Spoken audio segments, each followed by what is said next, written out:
calling out the USDA for not enforcing the organic law, that's really radical, because our farms depend on the success of that label, and we're saying it has problems, and we're saying it loudly. First, you hear tillage is bad, then you find out that no-till means more chemicals, then you find out that grass-fed is just confinement with chemical GMO beets as feed. And we have to deal with monopoly, which is why hydroponic got approved by the USDA. It was absolutely because Driscoll's used an incredible amount of influence. And where is all this fraudulent grain going? To the organic feedlots. That shouldn't be two words that I can even put together, organic and feedlot. It's kind of amazing. 1 million people are eating food that is certified as real organic. All of those people already care about organic. They already care about what they eat. The farmers really care, but a lot of the eaters really care. This is not some little tiny group.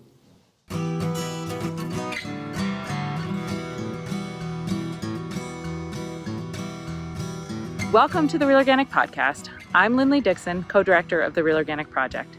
We're a grassroots, farmer-led movement with an add-on organic label distinguishing crops grown in healthy soils and livestock raised on well-managed pasture, all without synthetic fertilizers or toxic chemicals. Today we're sharing a special episode with 2 talks from the main stage at our recent Saving Real Organic conference at Churchtown Dairy in Hudson, New York. First, you'll hear from me about why defending the integrity of the organic label has become one of the most important fights of our time, and how real organic farmers have a way of thinking and implementing the solutions to the many complex environmental crises. Then you'll hear from my co-director, Dave Chapman, as he reflects on the visionary pioneers who built the organic movement and reminds us that every generation must carry the torch forward. I hope you'll enjoy.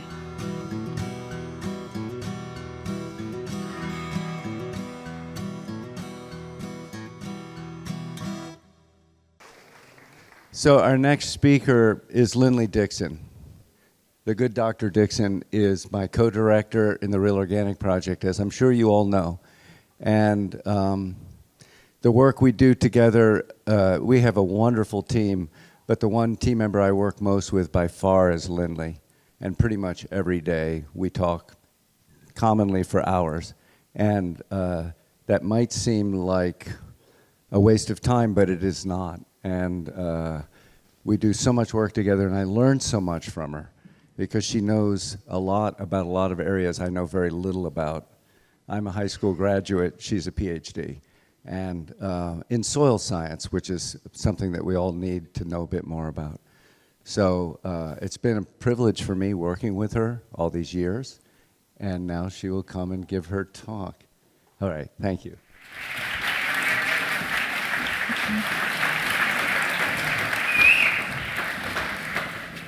So about all those farmers that have come, I wanted to highlight one. Teresa Kurtek, are you here? There she is, okay. So she came all the way from Pescadero, California. We met her at Eco Farm, and we often have farmer gatherings when we're traveling around the country, and we had a Real Organic gathering at Eco Farm, and we had a woman from Common Ground there, and she was preaching no-till. She wasn't a farmer. And when it came to Teresa Kurtek, she kind of boldly, which is what the organic movement is always, I'm really proud of, we speak our minds, and we do it often in the face of authority and people with a lot of power. But here we were in a group of friends, and Teresa just said, what was the words? It was like, I was assaulted. That was the word. I was assaulted when I watched your film. She said, you obliterated the entire story of the organic movement. That wasn't part of it. And I feel like we are at a time right now where we need to be really careful because the USDA has failed us. And for a long time, we worked behind the scenes in the organic movement to fix it for, 20-some years now. And we have had a lot of failures. And I think it's time to start talking about it out loud. But that doesn't mean that we are abandoning everything that has come before us. And that's why the stories of the pioneers are so important right now, is because there's a reason why we went through the whole process of getting organic defined by law. And we did a good job. If you read the language of the Organic Foods Production Act, it looks like a lot of what the regenerative movement is preaching right now. And I understand why there is a regenerative movement. The USDA has been completely affiliated with that word organic. And I think the young farmers have forgotten, or they haven't been exposed to the fact that it really is a farmer-led movement from the beginning. And so it's our job to keep telling that story and making those connections so that we can, again, learn from those lessons that movement had to actually define by law what the word meant. So what we're doing here today, speaking out loud, speaking truth to power, it's very much a part of the organic movement, and it's very radical. But radical means first. So it's the first root to break out of the seed. And growing organically in itself is radical. It's only 1% of the agriculture right now. That's certified organic. I believe it's a lot higher percentage. A lot of organic farmers are out there and are not getting certified, so I think it's underreported. But even still, it's radical to grow organically. It's only 1%.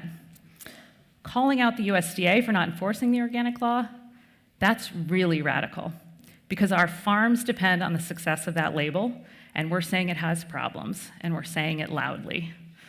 It's really hard to be first. We did get cease and desist letters from our friends from the organic movement, but we have to break new ground right now.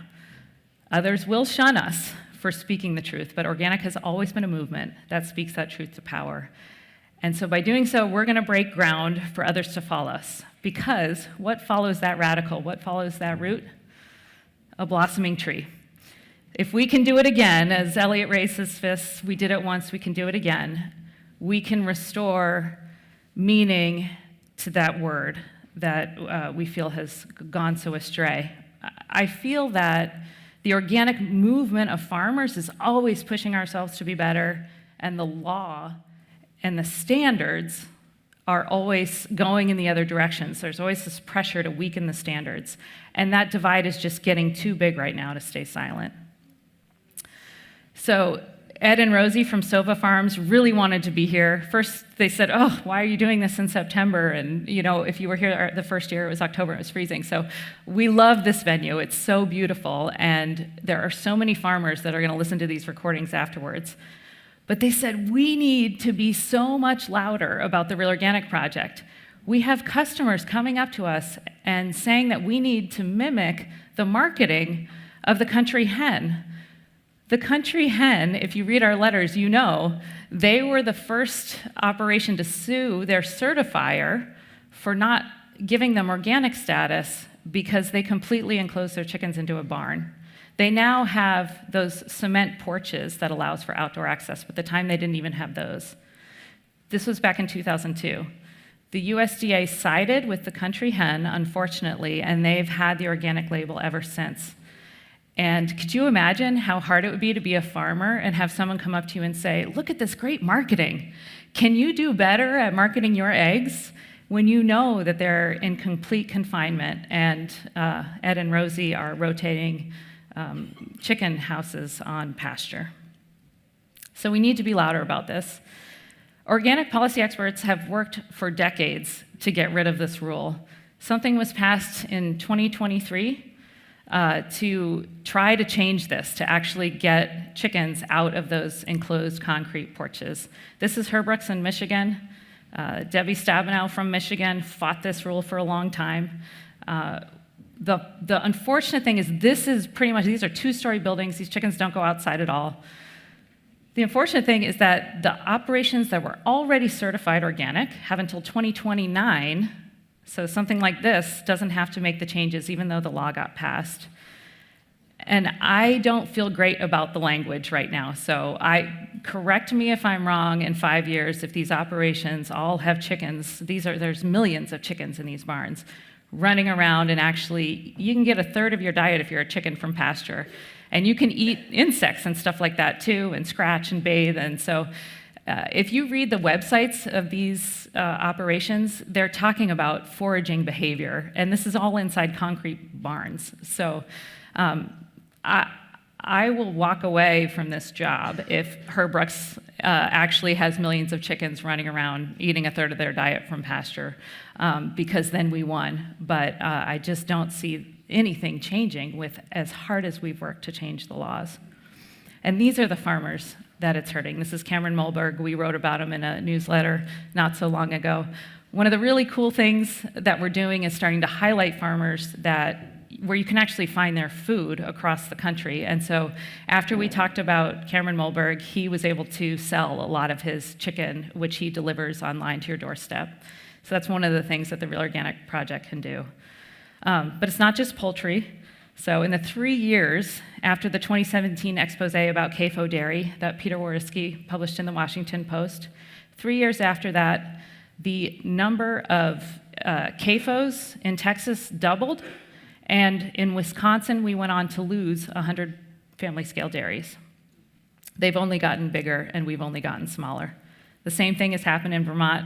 I'm looking at Nicole here. She's the director of Vermont Organic Farmers, and she's rallying. I'm going to embarrass her. She's under that purple and blue rally here, marching for soil health. We interviewed her this year, and she said that the same thing is happening in Vermont. So we are a connected marketplace. I think she said we went from 200 organic dairies in Vermont to 120. So this is as high integrity as VOF has. The fact that there are organic CAFOs in Texas, it's affecting the success of their farmers. This is this excellent investigative reporter. He found a shipment of grain that got switched over to organic magically with some paperwork in the seas. And when asked how he was tracking the ships, he said it was easy. So the USDA just is failing to do it. And these are the farmers that it's hurting. This is Scott Myers. Scott was going to try to be here too. Did he make it? He had a grain delivery in the region and was going to try to get over. He has an incredible podcast. So he has firsthand stories of the grain fraud. There was a tip so he actually had a buyer call him and tell him this story. And everybody should listen to it, but a buyer was given a tip that the grain that he was about to unload off a ship and buy was fraudulent.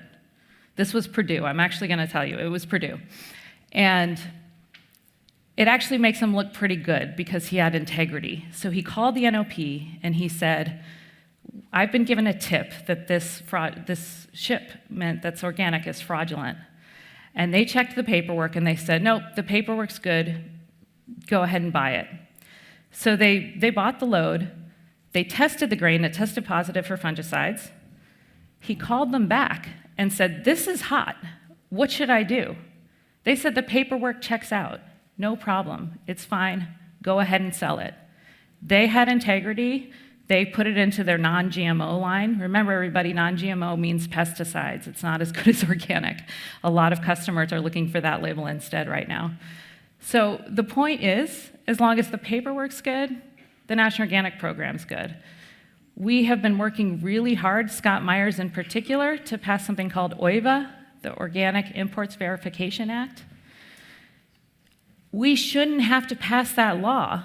In Europe, they're just testing the grain all the way throughout the supply chain. Every buyer, when things exchange hands, the buyers are testing it. The sellers are showing them the test results. There's integrity throughout the supply chain because their reputation depends on it.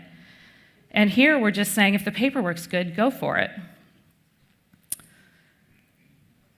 Scott Myers had another story. He had the opportunity to travel to Argentina to visit a mill, and there were 2 piles of organic grain. One was organic, and the other was NOP, National Organic Program. Scott raised his hand and said, he's very polite, he said, would you mind telling me what the difference is between these 2 piles as an organic grain grower in the States? And they said, well, we know the NOP grain won't be tested, so we separate it here. That's outrageous. That's just sad. So this is well known throughout the world that the NOP can be the dumping ground for fraudulent grain. This is a graph showing how much the imports of organic have changed since 2012. They're just skyrocketing. And so we are completely exporting our organic agriculture outside of our country, and this is a land of a lot of agricultural exports, so there's no reason why our farmers can't convert. They're not converting because there's no market for them. So the organic farmers aren't surviving. Our farmers are intelligent. If there is a market for them, they will convert their farms. They're just not converting because the marketplace is not working for them. And where is all this fraudulent grain going? To the organic feedlots. That shouldn't be two words that I can even put together, organic and feedlot. This is just so wrong. QAI is one of the least trusted certifiers. They put out a list saying, here are all the ingredients that we suspect are highly fraudulent.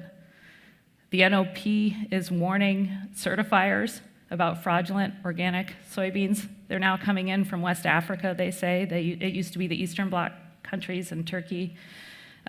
Scott Myers saw it in Argentina, so it's shifting. They kind of figure out where to do it from. We need to stop passing the buck. The USDA is pointing at the certifiers saying, do your job. The certifiers are pointing at the USDA, it's not my fault, you do your job.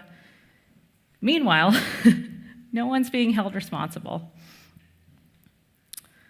So these are the soybeans intercropped with rye from Scott Myers fields. These are the incredibly intelligent farmers that are being harmed. After the soybean harvest, Scott will roll or crimp the rye down, creating a mulch. Into that rye mulch, he plants winter wheat. Then he frost seeds in red clover to provide fertility for the following corn crop.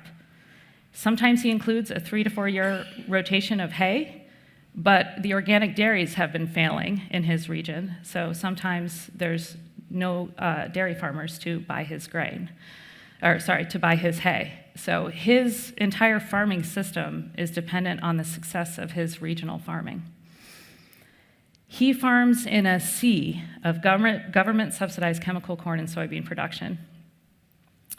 A common reason that I hear from farmers for why they become organic is because when they plant fungicide-treated seed, there are dead birds all over their fields afterward from birds that have been eating the seed following the tractor. That's a really common reason. So farmers know that the chemicals that they're using are harming. They don't like it. They want to be organic. We just need to create a marketplace that works for them. I remember in Marion Nestle's podcast that Dave did with her, she said it's not radical to shift to support organic. We're already supporting a chemical system. We just shifted to support a different system. This isn't radical thinking. These are the beautiful sunflowers that Scott grows in his rotation. When the organic laws work, they do things like prevent sunflower oils from being extracted with hexane. Hexane is a highly toxic substance, so we need laws. We just need them to work for the farmers. We need them to be enforced. And he does use tillage to incorporate all of this biomass, exactly what Eliot was talking about. This is a lot of biomass. You got to incorporate that clover to prevent the need for fertilizers for the corn crop. That's a heavy feeder. And I always try to tell people this because I do have a background in mycology. Mycorrhizae will survive and thrive with the plow. And mycorrhizae aren't the only fungi that we should be thinking about. There are all kinds of fungi that break down organic matter. These are roots, and those little thin shreds are the hyphae. They're stained blue, and the circles there are the spores. So the hyphae will survive in the roots for up to 6 months, and the spores will survive in the soil for up to 10 years. Mycorrhizae thrive under tillage. I think it's a big conspiracy to distract us because most of no-till is chem no-till.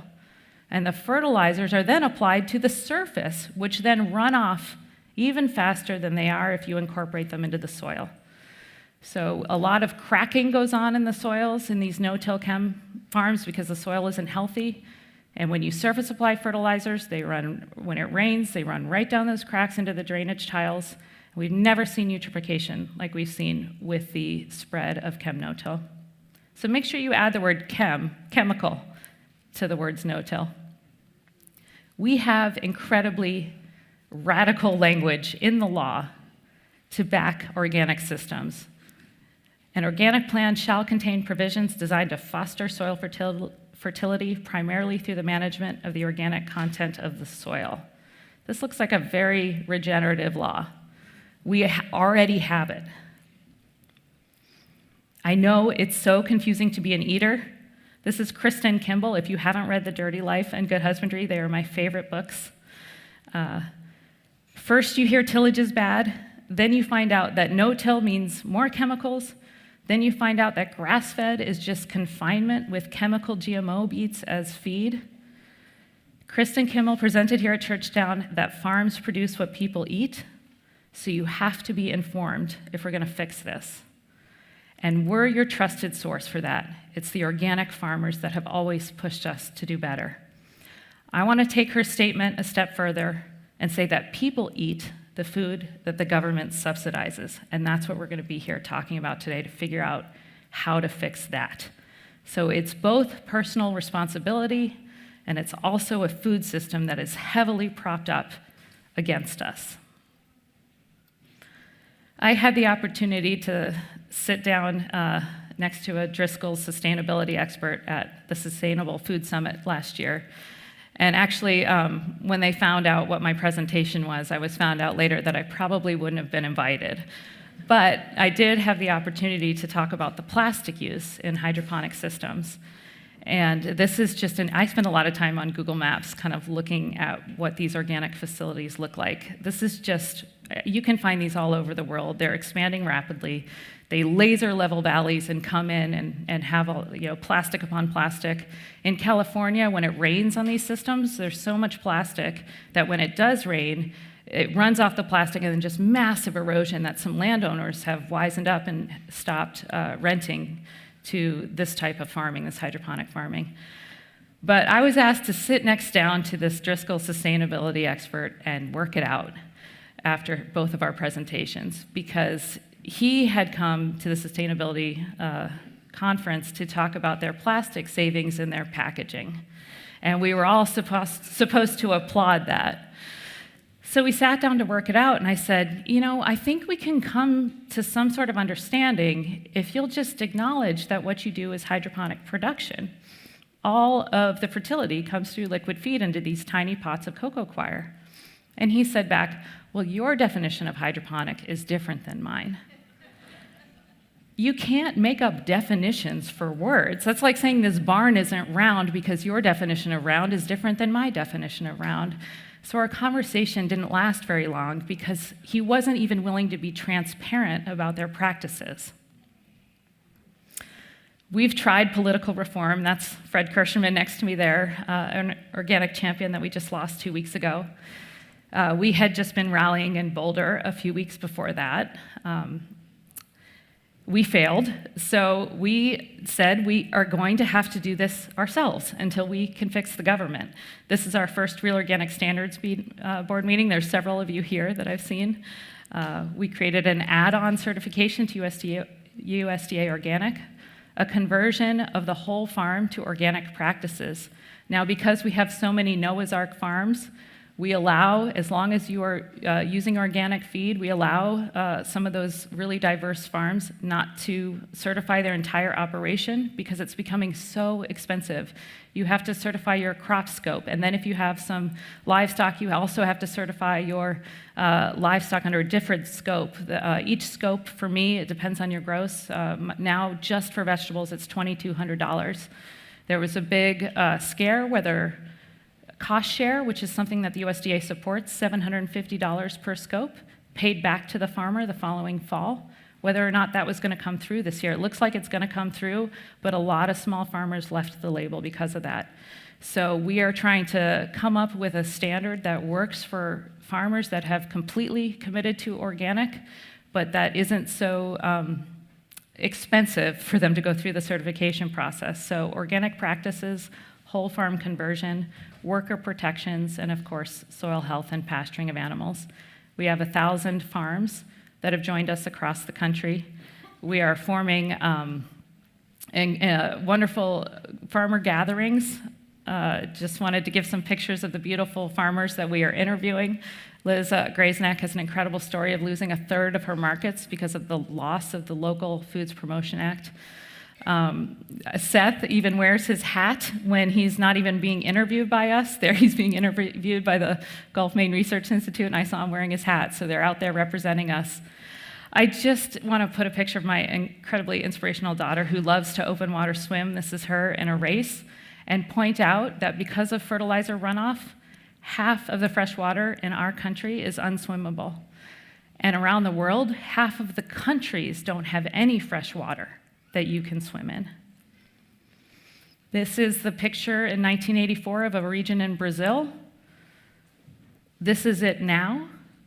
When we say we are not going to sell soybeans to China anymore, where do they source it from? Brazil. That's where they're getting their soybeans from. So our policies affect the landscape, and we are now a globe that we need to start thinking that way. We can't just think about our own country. In the US, we burn 20 million barrels of oil a day. Globally, 100 million. The fact that we have any fossil fuels to burn is because of photosynthetic capture over hundreds of millions of years. We are burning that in decades. Say that to everyone you know. We are taking the photosynthetic capture over millions of years, 60 million years in the Carboniferous period, 300 million years ago. It was buried because there were wetlands, and the trees just didn't break down. They got buried into wetlands where it didn't break down. That's the only reason why it's there. Over hundreds of millions of years, we are releasing that in decades. That is too fast. The oceans are buffering about a quarter of that. They're creating the carbonic acid Eliot was talking about. Instead of dissolving rock on the soil surface, making fertile soils in the oceans, it's dissolving our coral reefs. I married a fisheries biologist. That's my daughter and I the one time we actually got away from the farm. My husband got to show us where he did his research. We are witnessing an ecosystem that is going to be gone within our lifetime, within my lifetime, not just hers, because of the carbonic acid. Organic farmers always know that the complexity of the natural world is so much more beyond what our little brains can understand. We can't go out there and measure what's going on in the soil when we only know what 1% to 2% of the organisms are, never mind what they're doing. When you learned the solar system, I imagine this is not what you pictured the solar system looks like, but it is. That's the sun bulleting through space, and the planets are orbiting in a helix around it.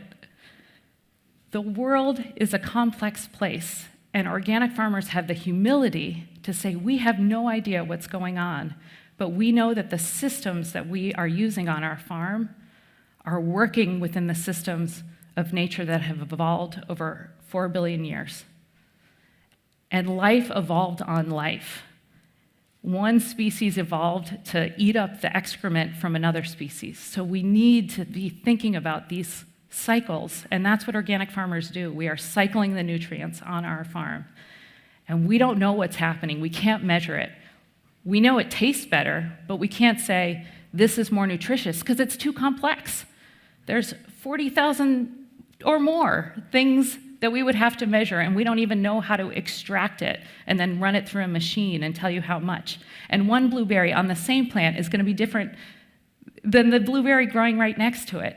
So we can't prove it to you, but we know that it's true because we're working within nature's systems. We have the answers. Just allow us to do our jobs. Let's come up today with a system to support us instead of continuing to hold us back. Thank you.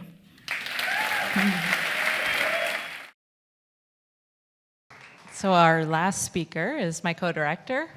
Dave and I met fighting and rallying together, and when we all bemoaned after we lost and cried, he got us back together and said, okay, what are we gonna do? Does anybody study complexity theory? Dave's mind has made me need to study complexity theory every morning, because I'm 2 hours earlier than him. I usually have to catch up to where he's been all night in his brain. And one of the cool things that you learn when you start taking a look at what they're studying is that it's called a dancing landscape. And so what might be right to do in one moment, it's like the mountains shift around, might be a different mountain to climb the next day. And that's what it's like working with Dave. We're always trying to figure out how to make a difference. Dave Chapman.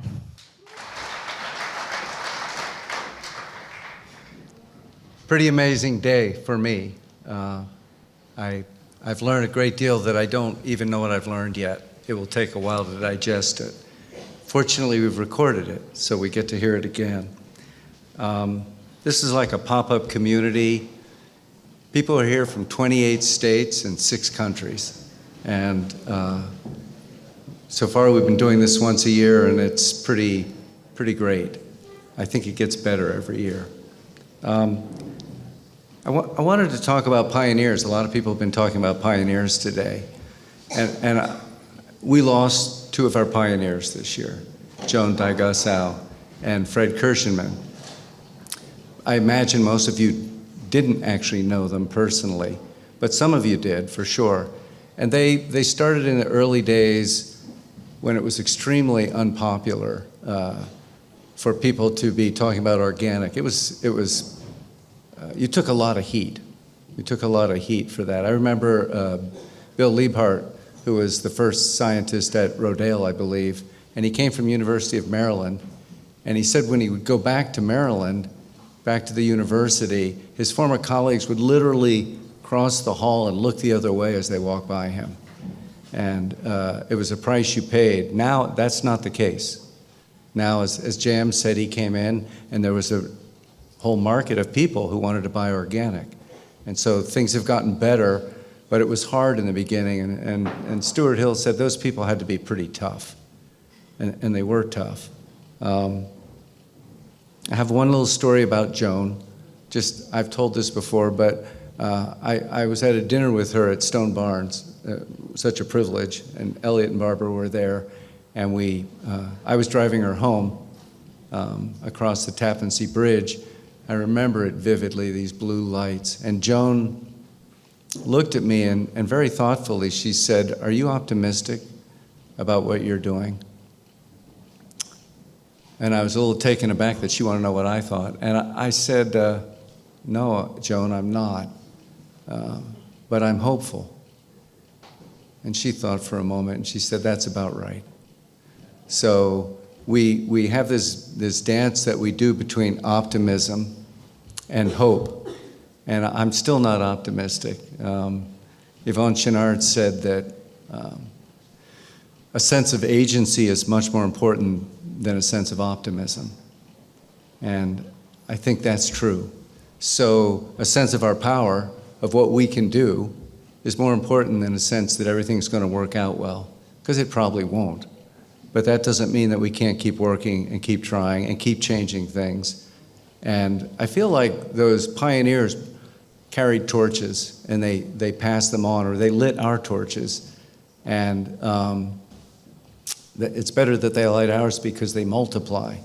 And people like Joan and Fred taught a lot of people, inspired a lot of people. My favorite Fred Kirschenmann story is Fred was up on a stage like this, giving a talk like this, and somebody called out and said, "Well, Fred, what would you do if you were the Secretary of Agriculture?" And he said, "Well, that all depends on how long I wanted to be Secretary of Agriculture." And it's a funny comment. I thought he was pretty sharp, but it's also a true comment.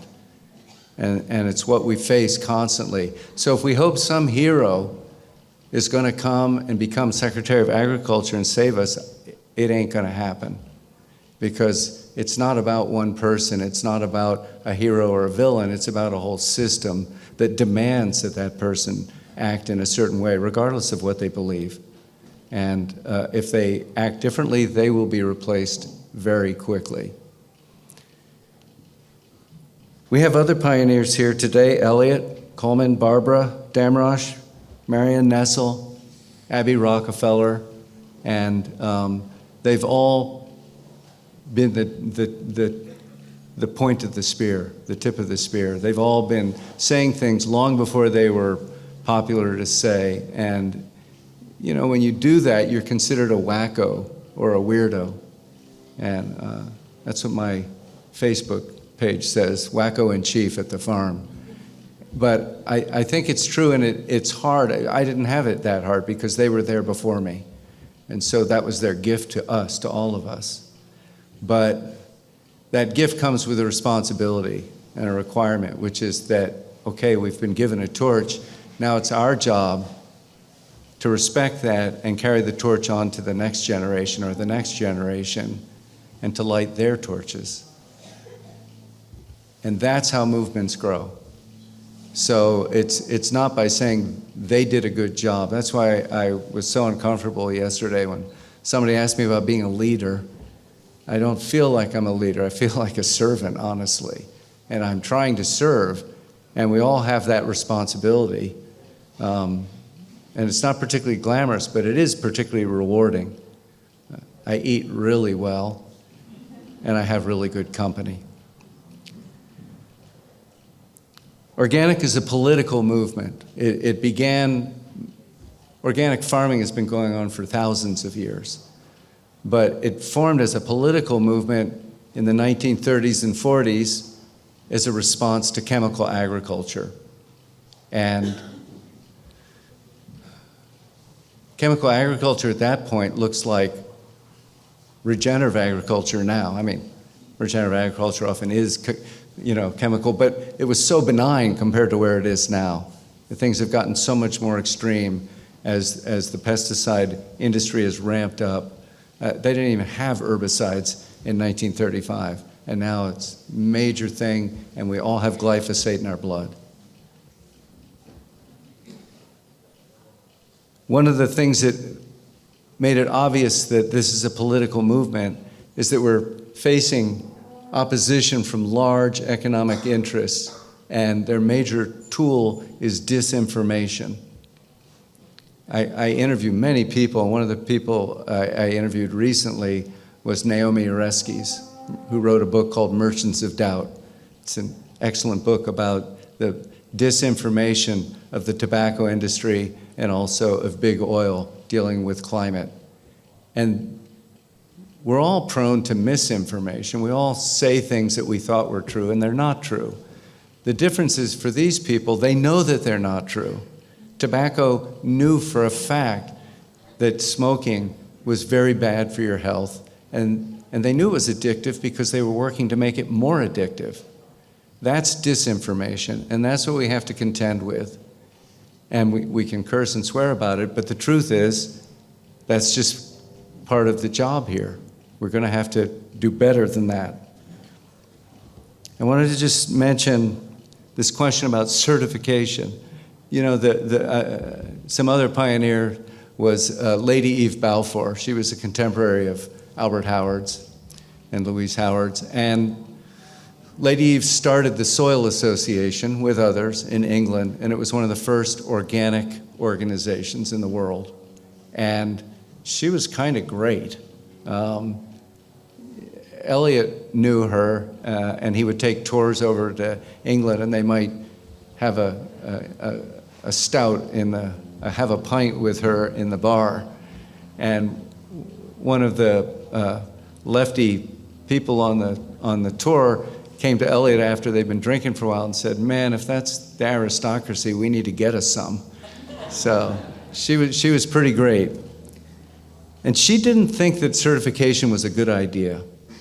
And because she thought that bringing money into it was going to twist the meaning of organic and cheapen it, and exactly what's happening, right? And you go, well, she was right. And she had a debate with Patrick Holden, somebody I interviewed, and he's a good guy. And he said, no, Eve, we need to have certification because I need to make a living as a farmer. I'm a farmer, and I don't have independent means. And some kind of certification is how I'm going to be able to create a marketplace and how this is going to grow, and other people can create a marketplace, and it grows and it grows. And I think that they were both right. So these two apparent polar opposites, I think that they were both right. And we have to deal with that contradiction as we go forward, which is how are we going to find each other if we don't know each other? I sell into a wholesale market. JM sells entirely into people. He can look them in the eyes. I don't see the eyes of my customers. I'm sorry about that. I used to do the same.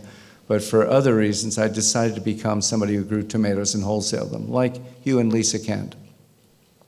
And as a result, those people need to find some way of trying to decide, am I really organic? And unfortunately, the USDA label no longer signifies that for me. And after we lost in Jacksonville, I thought, well, maybe I'll drop certification, because that's saying I'm the same as a hydroponic tomato. I don't believe it.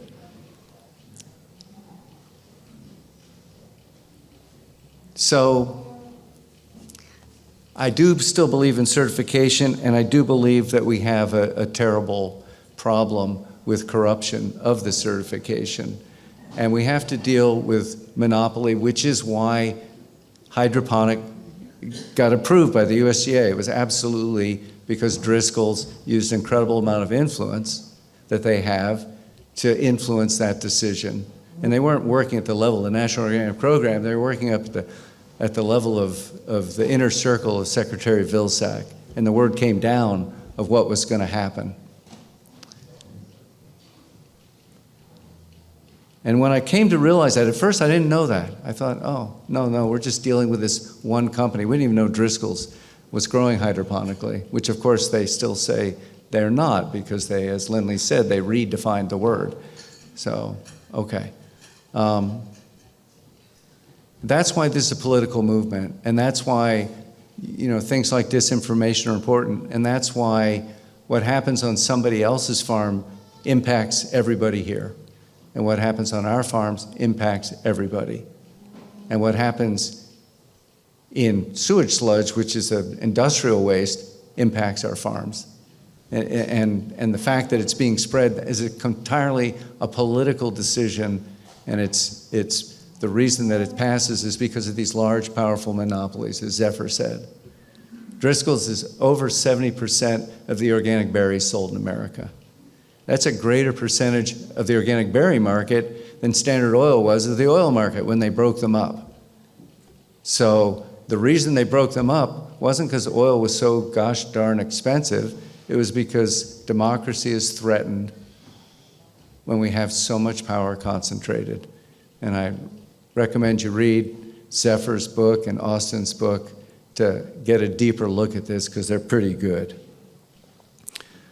So I was talking like this at a rally, so I was on a hay wagon instead of a stage. I was going pretty well. And somebody called out, "What can we do?"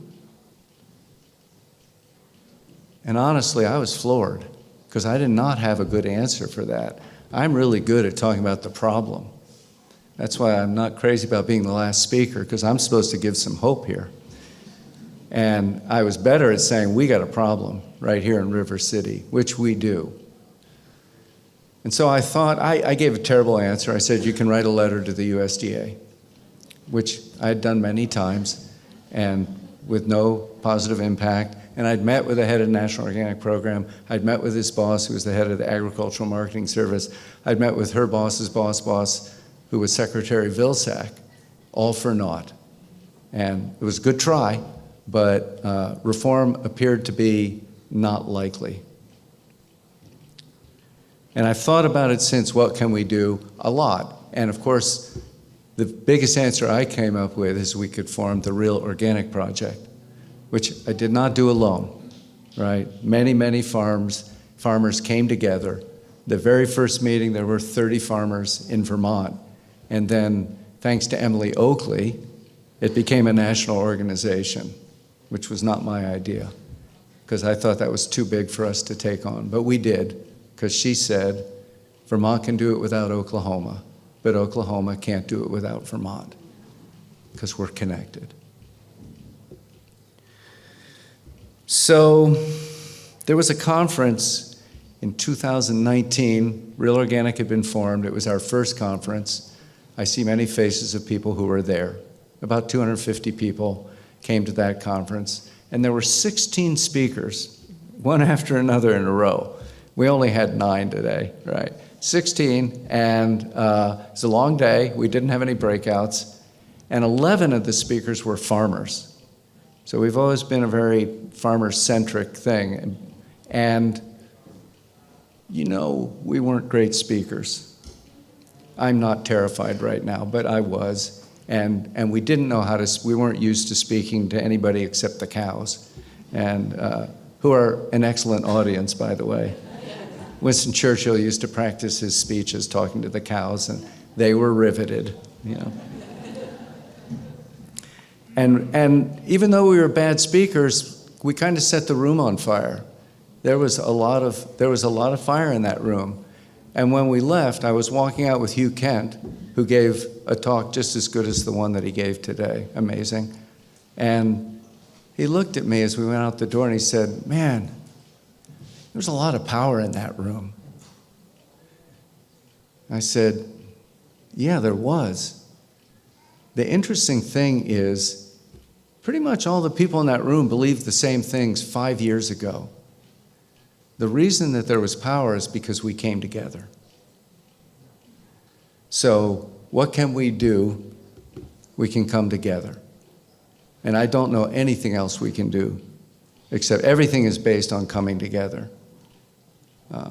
You can have an amazing organic vegetable garden and feed only yourself and your family, and it's still a wonderful thing, but it's not changing the system that we need to change. And so when we start to come together, then things can really go someplace else. Right now, Real Organic Project, I'm not going to tell you a lot about Real Organic. You have to learn it other ways from our amazing website and our podcasts and our letters. But we certify 1,000 farms across the country. So that's, if you assume that there's probably 2 people running most farms, that's 2,000 farmers. Can you imagine if we had 2,000 farmers in this room? We wouldn't fit. We'd be standing like this. That's a lot of people. But imagine if their customers came. Well, first imagine if their farm crew came. There's probably 10 people average on the farm. Some farms have far more. I have about 25 people on my farm. Some farms like Emily and Mike don't have any. But if there were 10 for every farm, now we have 10,000 people, we'd be probably hard-pressed to fit them on this farm if we had to have parking, right? And now imagine if their customers came. That's probably 1 million people. I mean, I think that's a real number. It's kind of amazing. 1 million people are eating food that is certified as real organic. Imagine if the rest of the eligible certified organic farmers came. There's probably 10,000, right? So that's 10 million. And imagine if we got 10,000 of those non-certified organic farms who are really organic. Now we've got 20 million customers. We can't even fit them in the county. It's 3 times the size of New York City. It's not easy to connect those people. It's not easy to bring people together, but all of those people already care about organic. They already care about what they eat. The farmers really care, but a lot of the eaters really care. This is not some little tiny group. It's millions and millions of people, and the question is, how do we come together and how do we make this work? It won't be easy. So we need to organize, we need to educate, we need to link arms. Does education matter? Well, one of the things I know is that the companies, the large companies who are our biggest problem, there is a problem and they are large companies, they spend a lot of money on education. They call it publicity or marketing. And it's diseducation, right? It's often promoting something that isn't true. We don't have that kind of resources, but there are a lot more of us. I don't know if we're smarter. but we work hard at it and we care more. It's not just a job. We have an awesome team at Real Organic, and it's not just a job for any of them. That's not why they came and did this. So what are the ways we can educate ourselves? We have a weekly letter every Sunday. It comes out. One will come out tomorrow, amazingly. Linley's going to write it. And we have a weekly podcast, which is an interview. And I think I probably have interviewed, or Linley has interviewed, everybody who spoke today, and probably, including the breakouts, probably, just about anyway. So those are amazing conversations. You can really learn a lot. I've told people that I was interviewed once by this British guy who wrote The Garden. And he was really interesting, really nice person. He's interviewing me. I said, man, you really know a lot about this. How'd you learn so much? And he said, I listened to your podcast. So you can do that too. In 1 year, if you listen to one a day, you'll be an expert. We've had over 2 million opens of our letter, and we have close to 1 million views of our interviews. So the numbers do pile up over time, but it's still much smaller than it should be. Again, think of those 20 million people. I would like to see 1 million views for every episode. Why not? It's a very easy thing. You just hit it on your device. People can volunteer. I'm sorry, we can't always tell you what to do because we need a volunteer to manage the volunteers, but we're open to that. You can donate. Everything we do costs money. Nothing we do costs money to the people that we do it for. Some of you paid a very small fee for this conference. I thank you very much. It was free for all the farmers. Our podcasts are free for everybody. Our letters are free. And our certification is free, as it should be for all those 1,000 farms. It's free for them. It's not free for us. The reason we can do it is because people like you donate to support our work, and I thank you very much for it. And it's the only way it happens. And I donate for our work too, because I think it's important.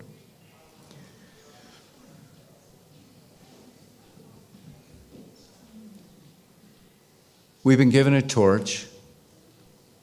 Let's go out and light somebody else's torch. It can make you feel a little bit like an evangelist, but we had a dinner at my farm about 3 weeks ago, and we got a local chef who's a Tai Chi student of ours, wonderful guy, very good chef. And after hearing us talk about it, he said he's become our evangelist, and he's just talking to everybody he knows, sharing about what he learned that night. So I hope that you will all do the same and tell everybody you know what you learned today and share it. And, become a real friend, and we need real chefs, and, we need real scientists, and we have people who are all that. It's getting together that's the challenge. So for every torch we light, the world becomes a brighter place, and let's light it up. Thank you.